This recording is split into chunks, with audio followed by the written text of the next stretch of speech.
What up? It's Julian Gordon, aka the interviewer, here to ask you the right questions to help you design the business called your life so that you can have the time freedom and the financial freedom that you say you desire.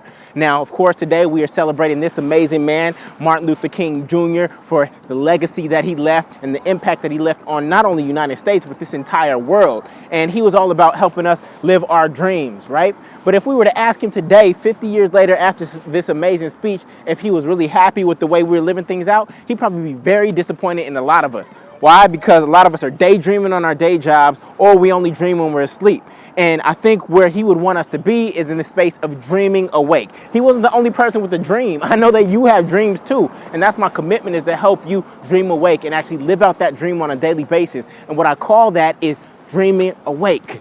Right? Dreaming awake. Now, dreams don't have to be this ethereal thing that's up there in the clouds you can't really touch. Oh, I have dreams, right? No, I want to make it very tangible and crystal clear for you. And my acronym for DREAM is to have your desired relationships, employment, and money. Your desired relationships, employment, and money. And I have 3 questions for each of those areas of your life that I think are going to help you clarify whether or not you're actually living your dream or you're not living your dream right here and right now. All right? And the problem is, a lot of people actually try to maximize all 3 at the same time, right? Because a lot of people only have 2 of the 3. They may have the relationship that they want and the employment that they want, but they're not making enough money. Or they have the relationship that they want and they're making a lot of money, but they actually hate their job. And so we end up trying to maximize all 3, when in fact what you need to do is you have to find your unique balance between the 3. If I were to ask you just to prioritize relationships, employment, and money in your life and just put those down on a piece of paper, what would they be in terms of your order or your sequence of priority? Highest priority, lowest priority. All right, so now I want to give you 3 quick questions for each area of your life, yes or no questions, to help you determine whether or not you're living your dream right here, right now in 2014. All right, so in regards to relationships, 3 questions. Number 1, are you in communication with your spiritual source on a regular basis? Point blank, yes or no? I just went to church today, had an amazing experience. Are you in communication with your spiritual source on a regular basis? Number 2, are you in communion with your family? The people who gave birth to you, the people who raised you, your parents, your siblings, your grandparents, your extended family. Are you in communion with them? Are you breaking bread with them? Are you traveling to go see them just because they are family? Number 3, are you in community with your friends? I like to call it family, right? Friends plus family. And you guys know that I host potlucks all the time, and that's how I stay in community with the people that I say I love, who aren't biological, but who I've met throughout this journey of life and who I want to stay close and connected to. All right, so those are 3 questions in regards to relationship. Now, 3 questions in regards to employment. Yes or no questions. 1, are you able to create value? Are you able to create value? Meaning that when you go to work, are you able to make an impact that you can see on the particular organization, your company, or the client, right? If you don't feel that, then you're probably not having your desired employment. The next question is, are you being valued? And I'm not just talking about being valued in terms of money and pay. That's one way.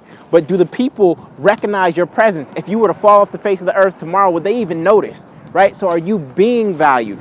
Question number 3 is, are you allowed to do work that aligns with your values? It's not just about making money. It's also about making meaning, right? And so are you doing work that actually aligns with your values and what you believe? Or are you trading off 40 hours of work for some pay and then trying to go live out your values in the evenings and on the weekends, right? So finally, 3 questions in regards to money. Question number 1, what's enough? And for a lot of people, you can rethink about this question as, what is rich for me, right? Because if I asked you what rich was, all of us would have different numbers, right? And until we get clear on what that number is, we just play the game of more. And the game of more is a never-ending game that keeps going and going and going. So what is enough, or what is rich for you? What is that number, right? What is that number? Question number 2, do you have enough? Once you get clear on what rich is for you or what is enough, do you have enough? All right? And then question number 3 is, do you know your economic value outside the context of a job? Right? If you were to get fired today, would you still be able to earn income because you know the value of your skills and your subject mastery in the marketplace? You already know that I believe that we're all already entrepreneurs, right? And our employer is just our biggest client, right? And a lot of people only have one client, and that's dangerous. No matter how much money you make, if you only have one client and one source of income, that's dangerous, right? So we need to have multiple streams of income. That's why I believe in training side hustlers to actually know their economic value, not only in the context of a job, but also outside of a job, to be able to make multiple streams of income. And so those are the 3 questions in regards to money. Those are the 9 questions in total.